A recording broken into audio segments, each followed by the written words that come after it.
नमस्कार।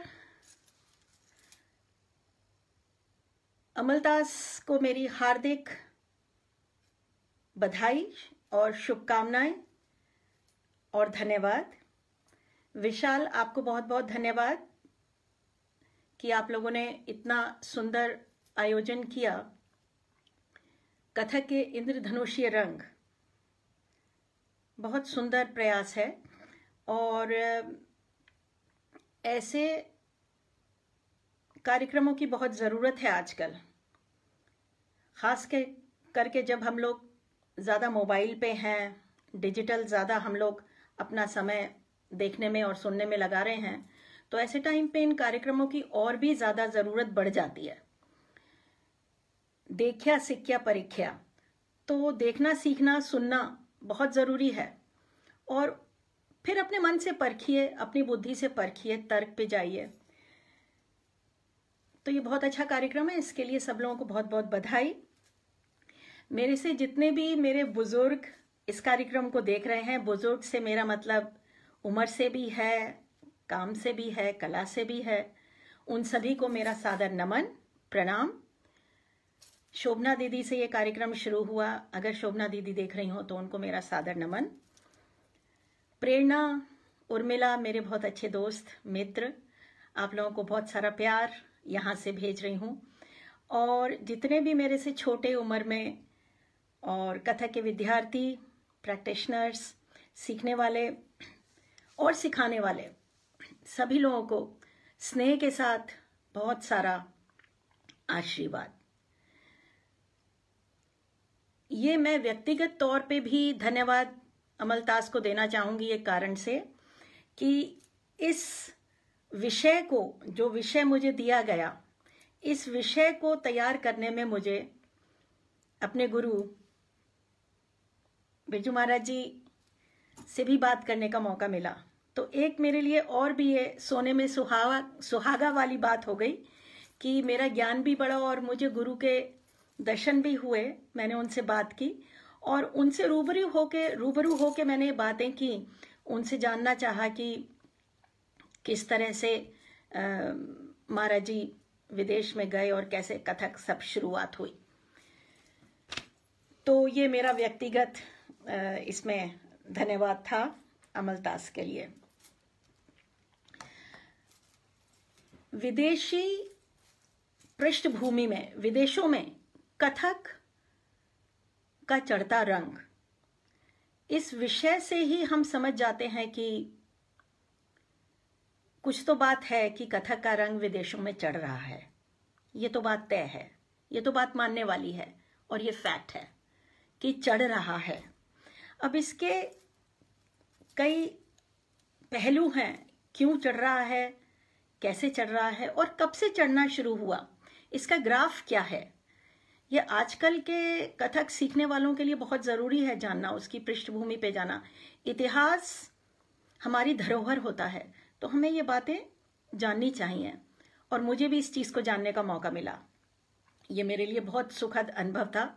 मैंने 2 दिन पहले ही महाराज जी से बात की, तो उन्होंने बहुत प्यार से, जैसे वो हमेशा बात करते हैं और विनम्रता से, इतने महान कलाकार होने के बाद भी समय देते हैं, मुझे बताया कि किस तरह से पहली बार कथक विदेशों में गया और कौन से देश में सबसे पहले कथक गया।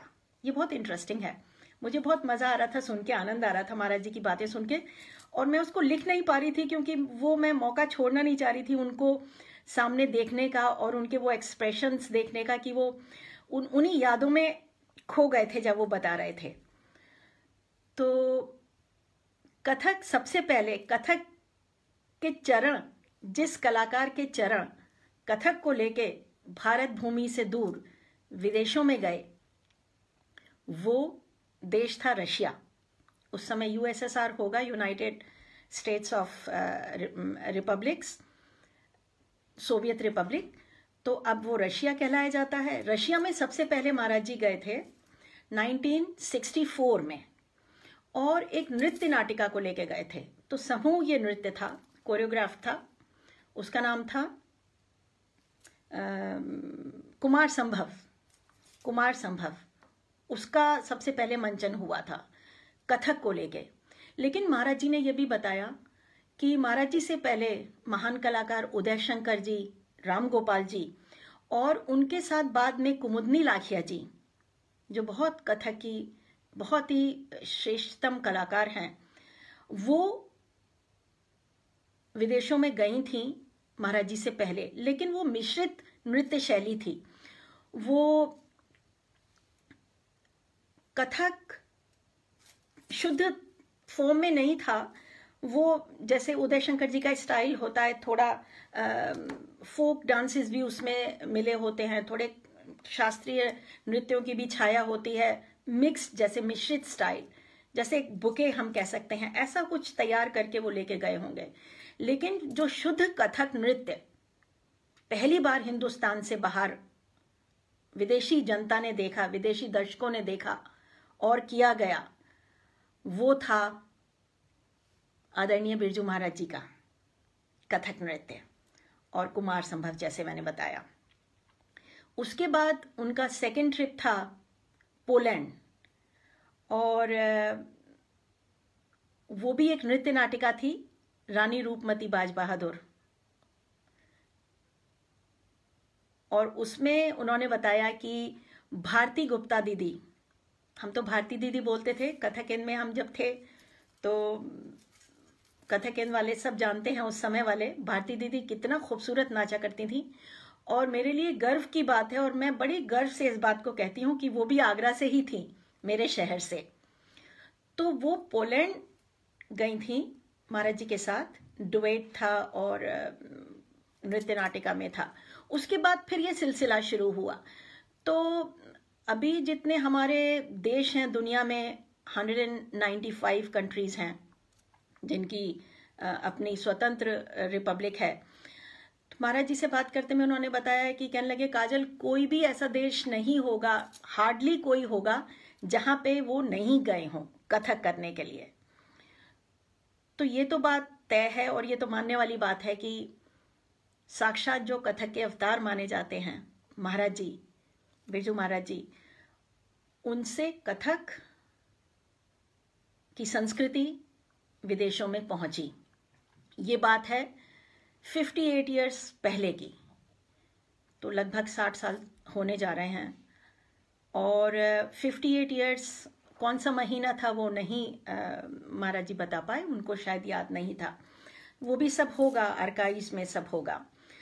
तो 58 इयर्स पहले कथक की विदेशों में नींव रखी गई। दर्शकों ने देखा उसको, और लेकिन ये ग्राफ थोड़ा स्लो रहा आज तक के 21 तक आने में।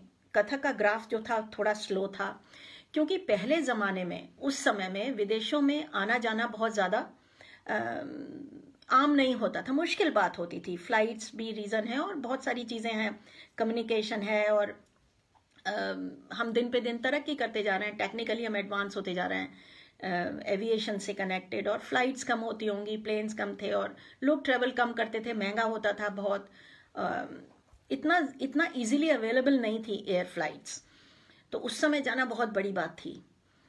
तो महाराज जी से ये सुगंध कथक की खुशबू फैलनी शुरू हुई पूरी दुनिया में, और मेरे को गूज बम्स हो रहे हैं कह के ये कि मैं उनसे ही बात कर रही थी और उन्हीं के बारे में बात कर रही थी, और वो सब मैं आपसे शेयर कर रही हूँ। और शायद आप अंदाज़ा लगा सकते हैं कि कितनी ये रोमांचक कर देने वाली बात है कि वो महान कलाकार जो कथक को बाहर हिंदुस्तान से लेके गया, मैं उनके ही मुंह से सुन रही थी। और ये मेरा सौभाग्य है कि मैं ऐसे समय में पैदा हुई कि मैंने उनसे सीखा और उनसे ये मुझे सुनने का सौभाग्य मिला। तो आप सबकी, हम सब की तरफ से और पूरे कथक जगत की तरफ से ये पूरा श्रेय महाराज जी को जाता है।